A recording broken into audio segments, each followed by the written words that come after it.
One of the most important parts of a diesel engine is the battery.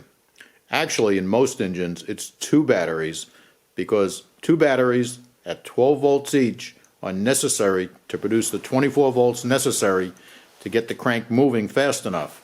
Your basic diesel engine needs just three things to start it: fuel, air, and a rotational speed fast enough to move the pistons up the cylinder quickly enough to compress the air to the point where it reaches the flash point of the fuel that's about to be injected into the cylinder.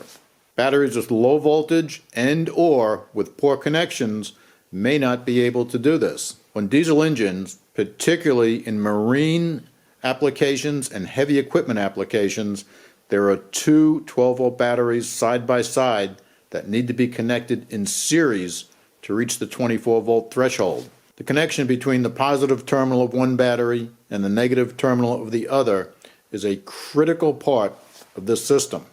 This is where Tech Team's number 893 12-inch number 2 wire jumper cable comes into play. The positive terminal is 19 millimeters and the negative is 17 millimeters. These are the absolute perfect and correct sizes for all standard positive and negative top post lead battery terminals. The heavy duty number 2 AGW stranded copper wire and the heavy duty lead terminal ends make this cable the absolute perfect jumper for high voltage, high current applications. Almost all modern diesels, like this Ford F350, require two 12-volt batteries. They're in excellent condition and hooked up in series to provide 24 volts.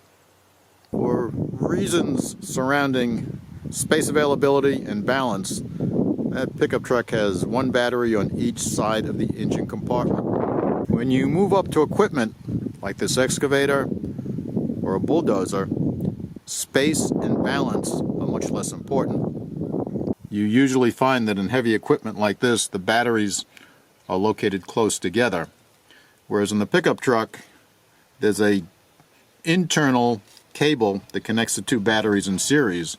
Here, you need to use a short jumper cable that connects the positive terminal of one battery to the negative terminal of the other so you can get the full 24 volts.